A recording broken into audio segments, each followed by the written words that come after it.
শেষ রক্ষা পাচ্ছে না বিএনপি। বাতিল করা হবে বিএনপির নিবন্ধন, আগুনে পুড়িয়ে দেওয়া হবে তাদের সকল কার্যালয়। বিএনপি মহাসচিব মির্জা ফখরুল ইসলাম আলমগীরের উপর হামলার ঘটনা ঘটেছে। শনিবার রাত আনুমানিক ৯টার দিকে বালিয়াডাঙ্গা সমীরউদ্দিন কলেজ মাঠ চত্বরে হামলার ঘটনা ঘটে। এই মুহূর্তে সব থেকে বিপদগ্রস্ত যদি কোনো রাজনৈতিক দলের নাম জিজ্ঞেস করা হয়, এক বাক্যে বলা হবে বাংলাদেশ জাতীয়তাবাদী দল বিএনপি। আজকে ভাগ্যের কি নির্মম পরিহাস, বিএনপির প্রতিষ্ঠাতা জিয়াউর রহমানের ছবি মাটিতে ফেলে সেটাকে পারিয়েছে পা দিয়ে। বিএনপি এবং আওয়ামী লীগের ঐক্য ছাড়া আপাতত বিএনপির বাঁচার কোনো পথ নাই। 100 মিটারের মধ্যে আনসার কি করলো? আমি যদি প্রশ্ন করি পুলিশ কি করলো? আমি যদি প্রশ্ন করি ভিডিও না আসা পর্যন্ত সরকার কি করলো? চেয়ারে বসে থাকতে ভালো লাগে, তো চেয়ারের মজা যদি নিতে হয় চেয়ারের দায়িত্বও নিতে হবে। বাংলাদেশটাকে যথেষ্ট পেছনে নিয়েছেন। বিএনপি তার যোগ্য প্রতিদান পেতে শুরু করেছে এবং সেটাই হওয়ার কথা ছিল। এর জন্য বিএনপিকে ভয়ঙ্কর খেসারত দিতে হবে। এনসিপি এবং জামাতে ইসলামী যে খেলা শুরু করেছে তার কাছে বিএনপি পুরোপুরি ধরাশায়ী। নির্বাচন যত দেরিতে হবে তত বেশি আওয়ামী লীগের লাভ হবে। আওয়ামী লীগ জনসমর্থন বাড়ছে। দর্শক, নতুন একটা নিউজে আপনাকে স্বাগতম। প্রিয় দর্শক, বাংলাদেশের যে বর্তমান রাজনৈতিক পরিস্থিতির সৃষ্টি হয়েছে তাতে করে বোঝা যাচ্ছে বিএনপি কি একটা নিষিদ্ধ রাজনৈতিক দলে পরিণত হতে যাচ্ছে। দর্শক, বিএনপি যদি নিষিদ্ধ নাও হয় তবে জনগণ বিএনপি থেকে মুখ ফিরিয়ে নিবে, এটাই স্বাভাবিক বর্তমান যে ঘটনাগুলো ঘটছে তার আলোকে। দর্শক, এখন বিএনপির এই জায়গা থেকে উত্তরণের পথ কি? বিএনপির এই জায়গা থেকে উঠে আসতে হলে তাদের পাশে এখন আওয়ামী লীগকে দরকার। দর্শক, আওয়ামী লীগই পারে বিএনপিকে এই দুরবস্থা থেকে তুলতে, এমনটাই দাবি করছেন একজন বিশ্লেষক। তিনি হঠাৎ করে কেন এই দাবি করছেন তা তার মুখ থেকেই আমরা জানবো। বিএনপির এই দুরবস্থার মাঝেও আওয়ামী লীগের রয়েছে সুখবর। হঠাৎ করে আওয়ামী লীগের জন্য কি সুখবর সে বিষয়টিও একটু পরেই জানতে চলেছেন। তো দর্শক, এই বিষয় নিয়ে আমি আর বেশি কথা বাড়াতে চাই না, চলুন দেখে আসবো আজকে সেই কাঙ্ক্ষিত ভিডিওগুলো। তবে তার আগে বলবো, যারা প্রতিনিয়ত আপডেট খবর দেখতে চান তাহলে অবশ্যই আমাদের চ্যানেলটি সাবস্ক্রাইব করে পাশে থাকা বেল আইকনটি ক্লিক করে দিন। আর যারা ইতিমধ্যেই চ্যানেলটি সাবস্ক্রাইব করে রেখেছেন তাদেরকে অসংখ্য ধন্যবাদ। তো চলুন দর্শক, ভিডিওটিতে একটি লাইক দিয়ে আমরা ধারাবাহিকভাবে সবগুলো ভিডিওর আলোচনা দেখে আসি। বাংলাদেশের রাজনৈতিক প্রেক্ষাপটে এই মুহূর্তে সব থেকে বিপদগ্রস্ত যদি কোনো রাজনৈতিক দলের নাম জিজ্ঞেস করা হয়, এক বাক্যে বলা হবে বাংলাদেশ জাতীয়তাবাদী দল বিএনপি। মাঠে ঘাটে নগরে বন্দরে শহরে প্রত্যেকটা জায়গায় বিএনপির অবাধ বিচরণ থাকা সত্ত্বেও, তাদের নেতাকর্মীদের একটা শক্তিশালী অবস্থান থাকা সত্ত্বেও তারা রাজনৈতিকভাবে ধ্বংস বিপর্যস্ত। সার্বিকভাবে বলতে গেলে বিএনপির রাজনৈতিক অপমৃত্যু হয়েছে। যেই বিএনপি 5ই আগস্টের পর স্বপ্ন দেখেছিল তারা ক্ষমতার মসনদে বসে গেছে, কিন্তু 11 মাসের ব্যবধানে তাদের যে অপরাজনীতি, তাদের যে রাজনৈতিক দুর্বৃত্তায়ন, সেই 2001 থেকে 2006 সালে তাদের যে রূপ, সেই রূপে তারা যে বহিঃপ্রকাশ পুনরায় ঘটিয়েছে, যার কারণে বিএনপি এই মুহূর্তে সব থেকে বিপর্যস্ত। এক প্রকার বলতে গেলে তাদের রাজনীতি ধ্বংসের ঠিক দ্বার প্রান্তে, খাদের কিনারে দাঁড়িয়ে। আজকে সারাদিনে বিএনপির উপর সাধারণ শিক্ষার্থীর ব্যানারে জামাত, হেফাজত, ইসলামী আন্দোলন বাংলাদেশ, খেলাফতে মজলিস, তথাপি বাংলাদেশের যতগুলা ইসলামিক রাজনৈতিক সংগঠন রয়েছে প্রত্যেকটা সংগঠনের কিছু কিছু কর্মকাণ্ড আপনাদের সাথে তুলে ধরতে হয়। প্রথমে ঝিনাইদহে বিএনপির জেলা কার্যালয় জ্বালিয়ে দেওয়া হয়েছে। এরপর খিলক্ষেতে বিএনপির যে দলীয় কার্যালয় ছিল, থানার কার্যালয়, সেটাকে উচ্ছেদ করা হয়েছে। এরপর কোনো একটা বিশ্ববিদ্যালয়ের মেন গেট থেকে বিএনপির নেতাকর্মীদের যত ব্যানার ফেস্টুন ছিল সবগুলা ছুঁড়ে ফেলে দেওয়া হয়েছে রাস্তায়। শুধুমাত্র এতেই যে তারা থেমে গেছে ব্যাপারটা সেরকম না। বিএনপি মহাসচিব মির্জা ফখরুল ইসলাম আলমগীরের আপন ছোট ভাই মির্জা ফয়সালের গাড়িতে হামলা করে গাড়ি একদম ভেঙে চুরে তছনছ করে দিয়েছে। এরপর এক প্রবাসীর স্ত্রীর ঘরে ঢোকার কারণে বিএনপির নেতাকে গাছের মধ্যে বেঁধে রেখেছে এলাকাবাসী। টেকনাফ সদর ইউনিয়ন বিএনপির সাধারণ সম্পাদক, তার পায়ুপথ থেকে 2000 পিস ইয়াবা উদ্ধার করা হয়েছে। সবশেষ চট্টগ্রামের যে সমন্বয়ক টুকাই রাফি বিএনপিকে সরাসরি হুমকি দিয়েছে। এরপর ইনকিলাব মঞ্চের যে হাদি, সে কি বলেছে এটা অন্তত পক্ষে আপনাদের প্রত্যেকের জানা উচিত। বেগম জিয়ার মৃত্যুর সাথে সাথে বাংলাদেশের রাজনীতি থেকে বিএনপি বিদায় করে যাবে। যে আমরা তো ইন্ডিয়া পালাইতে পারছি, ওরা কিন্তু ইন্ডিয়া যেতে পারবে না। খালেদা জিয়ার মৃত্যুর সাথে সাথে বাংলাদেশ থেকে বিএনপির রাজনৈতিক অস্তিত্ব বিলীন হয়ে যাবে, ধ্বংস হয়ে যাবে, এটা কিন্তু এক প্রকার হুমকি। এরপর এও বলেছে আওয়ামী লীগ তো ভারতে পালাতে পেরেছে, বিএনপি সেটাও পারবে না। এটা কিন্তু সত্যি কথা। আওয়ামী লীগের দীর্ঘদিনের মিত্র রাষ্ট্র ভারত, বন্ধু রাষ্ট্র ভারত। আওয়ামী লীগের ব্যাপারে একটা নেগেটিভ আছে, আওয়ামী লীগ ভারতের কাছে দেশ বিক্রি করে দিয়েছিল, এত এত চুক্তি করেছিল বাংলাদেশ বিরোধী, জনগণের স্বার্থ বিরোধী, অনেক কথা বলা হয়েছে। এবং এন্ড অফ দ্য ডেতে বলা হয়েছে শেখ হাসিনা ভারতের একটা প্রদেশ বানিয়েছিল বাংলাদেশকে, যার কারণে ভারত শেখ হাসিনাকে আশ্রয় দিয়েছে, প্রশ্রয় দিচ্ছে। এ ধরনের কথা বলা হচ্ছে এবং হবে, সামনেও হবে। কিন্তু বিএনপি কোথায় যাবে? বিএনপির সাথে ভারতের সম্পর্ক খারাপ, বাংলাদেশের সাথে সীমান্তবর্তী অন্য কোনো দেশ নাই, মায়ানমার পালাইতে পারবে না, মায়ানমারে কনফ্লিক্ট চলতেছে, তাহলে বিএনপি যাবে কোথায়? এইটা যে সরাসরি হুমকি, এটাকে বিএনপি আদৌ বুঝতে পারছে? আমার মনে হয় না বুঝতে পারছে। বিএনপির ভাইয়েরা আপনারা কেমন বোধ করছেন? আপনারা বঙ্গবন্ধুর বাড়ি ধানমন্ডি 32 আগুন দিয়েছেন, আপনাদের নেতা সরাসরি ফেসবুকে স্ট্যাটাস দিয়ে বুলডোজার সাপ্লাই দিয়েছে। আপনারা বঙ্গবন্ধুর ভাস্কর্যে মূত্র বিসর্জন করেছেন, বিজয় সরণি বঙ্গবন্ধুর যে মুরাল ছিল সেটার মাথায় উঠে আপনারা হিসু করেছেন। এগুলা তো বাংলাদেশের মানুষ ভুলে যায় নাই। আজকে ভাগ্যের কি নির্মম পরিহাস, বিএনপির প্রতিষ্ঠাতা স্বৈরাচার শাসক জেনারেল জিয়াউর রহমানের ছবি মাটিতে ফেলে সেটাকে পারিয়েছে পা দিয়ে, লিটারালি পারিয়েছে। মাত্র 11 মাসের ব্যবধান। Think it deeply.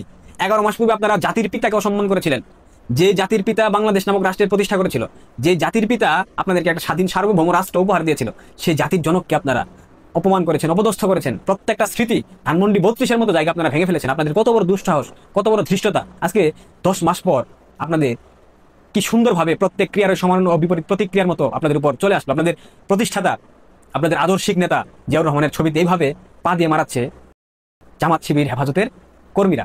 আপনারা যে ফ্রাঙ্কেস্টাইন সৃষ্টি করেছেন বাংলাদেশে, এই ফ্রাঙ্কেস্টাইন আপনাদেরকে গিলে ফেলবে না, এটা আপনারা কিভাবে ভাবলেন? আগুন যে লাগিয়েছেন, এই আগুনে তো আপনাদেরকে পুড়তে হবে।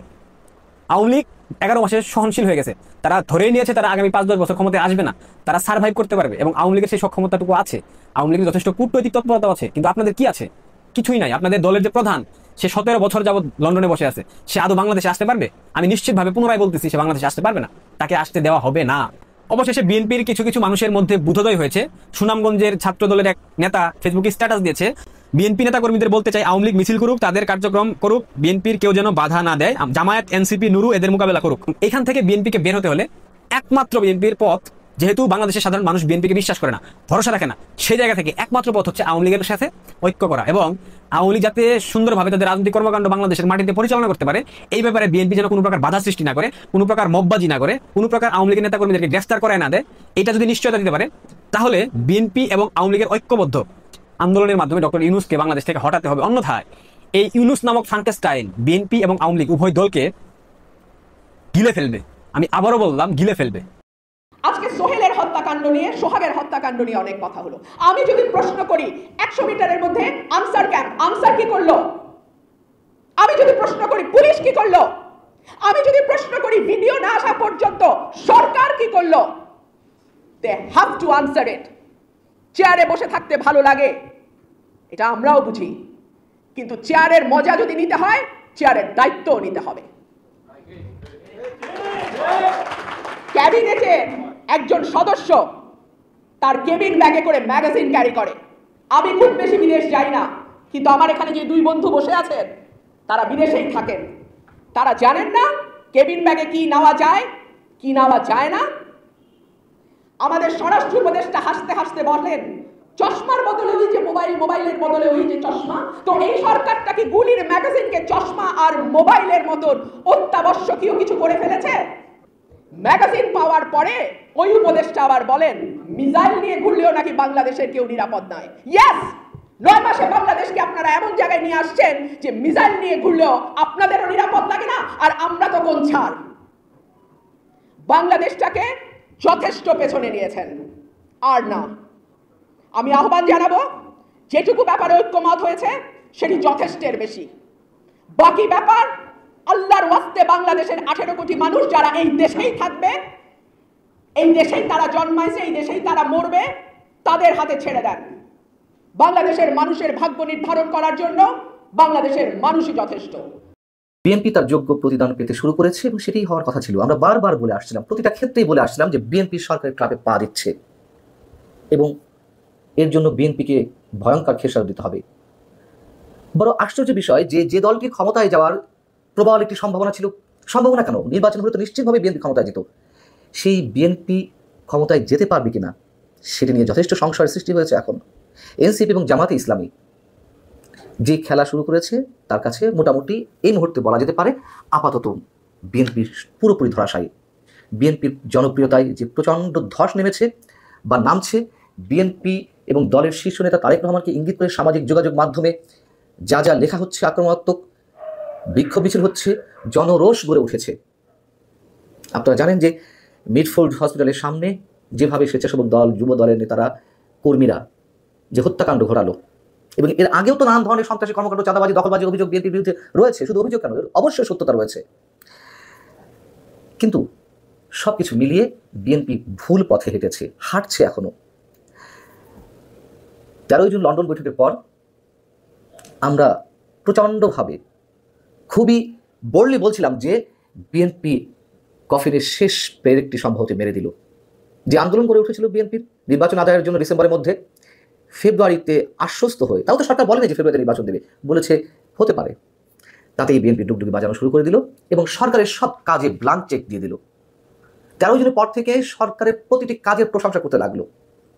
ডক্টর মোহাম্মদ ইউনূসের প্রতি তারা যে অগাধ বিশ্বাসের জায়গা থেকে, আমি জানি না যে সত্যি সত্যি বিশ্বাস ছিল কিনা এটি, তারপরে যেই কর্মকাণ্ড তারা আমাদের সামনে শো করছিল, সাধারণ মানুষ হতাশ হয়ে পড়ল যে কিসের কারণে বিএনপি আবারও এ ধরনের ট্র্যাপে পা দিল। সেই বিএনপি এখন কি বলছে, এটাও আমি বলে রেখেছিলাম যে যখন বিএনপি বুঝতে পারবে ট্র্যাপে পা দিয়েছে, তখন বিএনপির ভাষাগুলো কি হবে, রাজনৈতিক বক্তব্যগুলো কি হবে। কি বলছেন দলের চেয়ারপারসন, সিনিয়র চেয়ারপারসন বা ভারপ্রাপ্ত চেয়ারম্যান তারেক রহমান? তিনি অন্তর্বর্তী সরকারের উদ্দেশ্যে বলছেন, সরকারকে আমরা বারবার বলেছি অন্যায়কারী যেই হোক আমরা প্রশ্রয় দেব না, সরকারের দায়িত্ব হচ্ছে জনগণের জানমালের নিরাপত্তা দেওয়া। সরকারের কাছে আমাদের প্রশ্ন, কেন তাদেরকে গ্রেপ্তার করা হচ্ছে না, অর্থাৎ যারা খুনি চাঁদাবাজ তাদের গ্রেপ্তার করা হচ্ছে না। গ্রেপ্তার যে করা হবে না সে কথাও তো আমরা, আমাদের মতো সাধারণ মানুষরা বিএনপিকে নোটিশ করেছে, চোখে আঙুল দিয়ে দেখিয়েছে যে সরকার অপরাধীদের গ্রেপ্তার করবে না, অন্তত বিএনপির যেই অপরাধী নেতা কর্মীরা চাঁদাবাজ দখলবাজ তাদের গ্রেপ্তার করবে না সরকার চায়। এবং সরকারকে যারা পেছন থেকে পরিচালনা করছে, জামাতে ইসলামী এবং এনসিপি, তারা সবাই মিলে চায় বিএনপির জনপ্রিয়তায় ধস নামুক। সেটি দেখা যাচ্ছে। তারেক রহমান বলছেন যে আমরা আশ্চর্যের সঙ্গে লক্ষ্য করছি, যাকে আমরা স্ক্রিনে দেখেছি যে হত্যা করেছে তাকে কেন সরকার এখনো পর্যন্ত গ্রেপ্তার করেনি। এই প্রশ্ন করার কোনো সুযোগ নেই। এই কথাগুলো আমরা অনেক আগে থেকে বলে আসছি। তারেক রহমান বলছেন, তবে আমরা ধরে নেব যারা বিভিন্নভাবে মব সৃষ্টি করে একটি পরিস্থিতি তৈরি করতে চাচ্ছে, সেখানে সরকারের কোনো প্রশ্রয়, প্রশাসনের কোনো প্রশ্রয় আছে? প্রশ্রয় তো অবশ্যই আছে। মবকে তো তারা মব বলছে, প্রেশার গ্রুপ বলছে। এবং যখন সাবেক নির্বাচন কমিশন, প্রধান নির্বাচন কমিশনার KM নুরুল হুদার গলায় জুতার মালা পরানো হলো, জুতা পিটা করা হলো, KM নুরুল হুদার শাস্তি হতেই পারে, আদালতে তাকে লাগতেই পারে। কিন্তু যে ঘটনা হলো, তার পরবর্তীতে বিএনপি সিনিয়র যুগ্ম মহাসচিব রুহুল কবির রিজভী কি বললেন? সরকারকে বিপদে ফেলার জন্য একটি গ্রুপ এই কাজগুলো করছে। আহা, ঠিক এই ল্যাঙ্গুয়েজটাই আমি দিয়েছিলাম, মানে বলেছিলাম আপনাদের সামনে। আবার বলছি, সরকারের প্রতি কি প্রেম। আমরা তারেক রহমান আজ যা বলছেন সেই কথা বারবার বলে আসছি, সরকার কাউকে গ্রেপ্তার করবে না। স্থায়ী কমিটির সদস্য বিএনপি সালাউদ্দিন আহমেদ কি বলছেন? দল থেকে সর্বোচ্চ ব্যবস্থা নেওয়া সত্ত্বেও এ ধরনের প্রচারণাকে, অর্থাৎ বিএনপির বিরুদ্ধে এখন মানুষজন যা বলছে বা এনসিপি জামাত ইসলামী যেসব প্রচারণা চালাচ্ছে, সেই পরিপ্রেক্ষিতে বলছেন যে এগুলো পরিকল্পিত ও নোংরা রাজনৈতিক চর্চা। নোংরা রাজনৈতিক চর্চা আমরা যদি বুঝে থাকি, আপনারা কেন এর আগে বোঝেননি? এবং এটা সত্য কথা যে তারেক রহমানের নির্দেশে দল থেকে প্রায় 9, 10, 11, 12 হাজার নেতাকর্মীকে বহিষ্কার করা হয়েছে। এই বহিষ্কার আদেশগুলো যে কোনো কাজে দেবে না সেটিও জানা কথা, কারণ সেই দৃষ্টান্ত বিএনপি স্থাপন করেছে। বহিষ্কার করা হয়েছে, অন্যদিক থেকে আবার দলে ফিরিয়ে নেওয়া হয়েছে, বহিষ্কার আদেশ স্থগিত করা হয়েছে। এবং যারা এই অপরাধগুলো করছে, চাঁদাবাজি থেকে শুরু করে খুন খারাপি, সন্ত্রাস, দখলবাজি, তারা খুব ভালো করেই জানে যে আজকে দল থেকে বহিষ্কার করা হবে, কাল আবার দল তাদেরকে ফিরিয়ে নেবে। এবং বিএনপি এই ধারণা দলের নেতাকর্মীদের মধ্যে সৃষ্টি করতে পেরেছে যে বিএনপি ক্ষমতায় চলে গেছে অথবা ক্ষমতার একটি অংশ, অতএব ক্ষমতা থাকলেই তো অপরাধগুলো খুব সহজেই করা যায়। এদিকে এনসিপির আহ্বায়ক নাহিদ ইসলাম মোটামুটি একটা হয়তো গোপন তথ্য ফাঁস করে দিয়েছে অথবা তারা নাটক করেছে, যেটাই হোক। নাহিদ ইসলাম কি অভিযোগ করলেন শনিবার? তিনি বলেছেন যে বিএনপির উদ্দেশ্যে তারা ভেবেছিল কয়েকটি আসনের লোভ দেখিয়ে আমাদের কিনে নেবে। এতদিন তো জানতাম, আমি নিজেই বলেছি একাধিকবার যে বিএনপির কাছে এনসিপি এবং জামাতের প্রস্তাব গিয়েছিল আসন ভাগাভাগি। সেটি সম্ভবত নভেম্বর ডিসেম্বরের দিকে বা তারও আগে তারেক রহমান প্রত্যাখ্যান করেছিলেন। কিন্তু এই মুহূর্তে এসে নাহিদ ইসলামী কথাই বললেন কেন যে বিএনপি এনসিপিকে তারা প্রস্তাব দিয়েছিল আসন দেওয়ার? এটিও বিএনপি সৃষ্টি করেছে। দলের স্থায়ী কমিটির সদস্য সালাউদ্দিন আহমেদ তিনি ইউএনবিকে শুক্রবার একটি সাক্ষাৎকারে বললেন, জামাতের সঙ্গে কোনো নির্বাচনী জোট নয়, নির্বাচনী তফসিল ঘোষণা আগ পর্যন্ত আর সবার সাথে আলোচনার সুযোগ রয়েছে। অর্থাৎ এনসিপিকেও তারা যে আসন দিতে রাজি সেটি তারা খোলাসা করে দিয়েছে মোটামুটি অনেকখানি। এখন তো সুযোগ বুঝে এনসিপি এই ক্রেডিটটা নেবেই যে তাদেরকে আসন দেওয়ার লোভ দেখিয়েছিল, লোভ দেখিয়ে কিনে নিতে চেয়েছিল। তো দর্শক, দেখলাম আজকের এই ভিডিওগুলো। সেই ভিডিওগুলোতে দেখা যাচ্ছে যে বিএনপি হয়তোবা ট্র্যাপে পা দিয়েছে। দর্শক, বিএনপির এই ট্র্যাপে পা দেওয়ার কারণেই হয়তোবা বিএনপির জীবনে এই দুর্দশা নেমে এসেছে। বিএনপিকে আরো সুপরিকল্পিতভাবে সামনে এগোতে হবে। এই ক্ষেত্রে জনাব তারেক রহমানকে আরো কঠোরভাবে তার দলের নিয়ন্ত্রণ নিতে হবে এবং দলকে সুপরিকল্পিতভাবে পরিচালনা করতে হবে। প্রিয় দর্শক, এটি ছিল আজকের গুরুত্বপূর্ণ খবর। দেখা হবে সামনের কোনো ভিডিওতে নতুন কোনো টপিক নিয়ে। আল্লাহ হাফেজ।